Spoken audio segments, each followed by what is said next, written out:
Good morning everyone. विज्ञान से संबंधित पहेलियों में आपका फिर से स्वागत है। आज संडे है, फन डे। तो आज की पढ़ाई जो है विज्ञान की हम पहेलियों के माध्यम से करेंगे। तो चलिए शुरू करते हैं। आज की हमारी पहली जो पहेली है वो है, एक पद्धति ऐसी अक्षर छूकर हो पहचान, नैनों के बिन काम चलाऊं, शिक्षा देना मेरा काम। यहाँ पे 4 ऑप्शन दे रखे हैं, ब्रेल लिपि, किंडरगार्टन, ब्राह्मी लिपि और मॉन्टेसरी।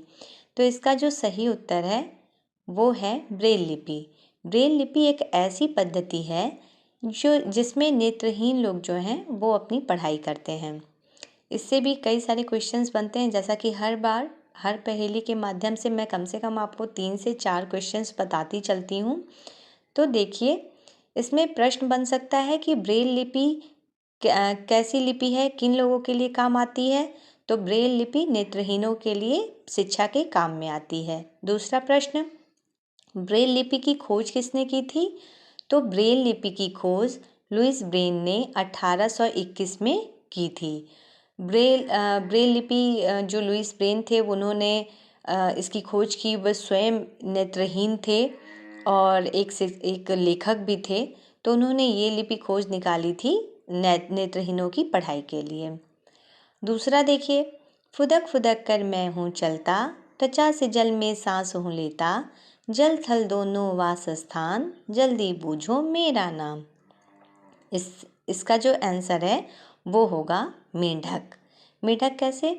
ये जल थल दोनों स्थानों पे पाया जाता है, उभयचर है। और जल में ये सांस त्वचा के द्वारा और थल में सांस फेफड़ों के द्वारा लेता है। तो यहाँ पे भी 3-4 क्वेश्चन हमारे बन जाएंगे। पहले तो कि उभयचर प्राणी कैसे होते हैं, किन्हें कहा जाता है, उभयचर किन्हें कहा जाता है, जो जल और थल दोनों में वास कर रहे हैं। दूसरा, मेढक जल में किसके द्वारा सांस लेता है, तो त्वचा के द्वारा। स्थल पे किसके द्वारा सांस लेता है, तो फेफड़ों द्वारा। और 2 प्रश्न और भी बन सकते हैं, जैसे एक प्रश्न मैं आपके लिए छोड़ती हूँ, आप मुझे कमेंट में बताइएगा कि किन्हीं 2 जंतुओं के नाम बताओ जो जल और थल दोनों में पाए जाते हैं। तो इसका उत्तर आप मुझे कमेंट में दीजिएगा। तीसरे पे आ जाइए, एक जानवर ऐसा जिसकी आंखें 3, 2 देखन के काम है आवे, तीजा कार्य विहीन। तो इसका जो आंसर है वो है तुतारा। तुतारा जो है ये न्यूजीलैंड का एक स्थानीय जीव है। तुतारा इसका आंसर है।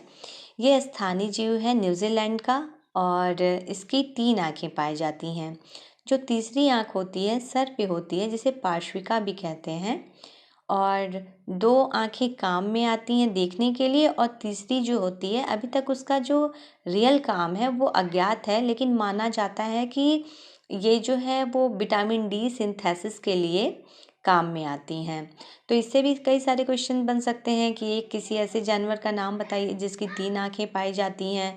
तो आप बताएंगे तुतारा। ये कहाँ पाया जाता है, तो ये न्यूजीलैंड में पाया जाता है, वहाँ का स्थानीय जीव है। इसकी जो तीसरी आंख है उसको क्या कहते हैं, तो इसकी जो तीसरी आंख है उसको पार्श्विका कहते हैं। और ये तभी दिखाई देती है जब ये अंडे से बाहर आते हैं। तुतारा अंडे से बाहर आते हैं तभी इनकी तीसरी आंख दिखाई देती है। तो इसका सही उत्तर हो गया तुतारा। चौथे पे आ जाएंगे, चौथी पहेली पे, सहतूत अरंडी इसका भोजन, लार्वा प्यूपा में कटता जीवन, इकोनॉमी का अच्छा स्रोत, करता सबकी मौज ही मौज। तो इसका जो सही उत्तर है वो है रेशम कीट। रेशम कीट जो होता है वो सहतूत की पत्तियों पे पाला जाता है। लार्वा प्यूपा इसके जीवन चक्र में आते हैं और ये इकोनॉमी का बहुत अच्छा स्रोत है। सेरीकल्चर किया जाता है जिसको रेशम कीट पालन कहते हैं, और उसके द्वारा काफ़ी मतलब धन की प्राप्ति होती है। आप तो जान ही रहे हैं रेशम की बहुत डिमांड है। तो इस तरह से इसका सही उत्तर हो गया रेशम कीट। हर बार की तरह जो लास्ट वाला है, 5वां जो पहेली है वो मैंने आपके लिए छोड़ रखा है। इसे मैं पढ़ती हूँ और उत्तर आप मुझे कमेंट में ज़रूर दीजिएगा। छोटे छोटे जीव दिखाता, तरह तरह के लगे हैं लेंस, अत्याधुनिक यंत्र हूँ, ल्यूवेनहॉक ने किया इन्वेंट। तो पढ़ते रहिए, खुश रहिए। धन्यवाद।